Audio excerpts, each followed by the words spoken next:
and then the other. Once comfortable, he would take the soap in his hand or feet and rub himself all over.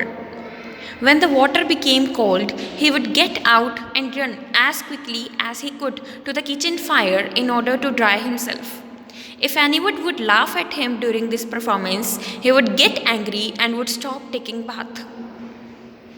One day, Toto succeeded in boiling himself alive. This is a very important incident. Listen to this carefully. One day, the grandmother of the author kept a kettle on the stove to boil water for tea. When Toto saw the kettle with warm water in it, he decided to take bath because he was very fond of taking bath in the cold winter evenings. He decided to remove the lid. Finding the water just warm enough for a bath, he got in with his head sticking out from the open kettle. This was just fine for a while. After a while, the water began to boil, and this created problem for Toto. Toto tried to come out, but it was cold outside, so he decided to sit down again. He continued hopping up and down for some time until the grandmother arrived, and she took him out of the kettle. At that time, Toto was half boiled. There is one more important incident, that is about the dish of pulao. Listen to this carefully again. One day at a lunchtime, a large dish of pulao was kept on the dining table, and everybody was ready to take lunch. When they entered the room, they found the Toto sitting on the dining table and eating the pulao very fastly. When the grandmother saw this, she screamed at Toto, and Toto threw a plate at her. One of the aunts rushed forward, and she received a glass of water in the face.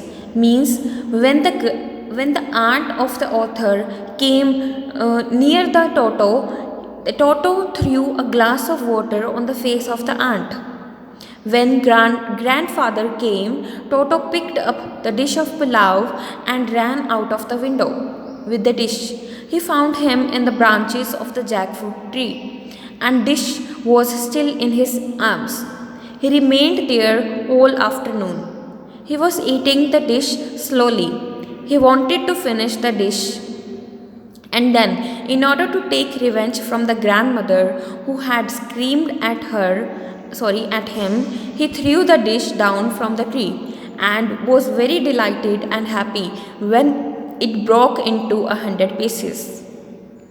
Now, we have learnt in this chapter that Toto was creating so much disturbance. He was breaking the dishes.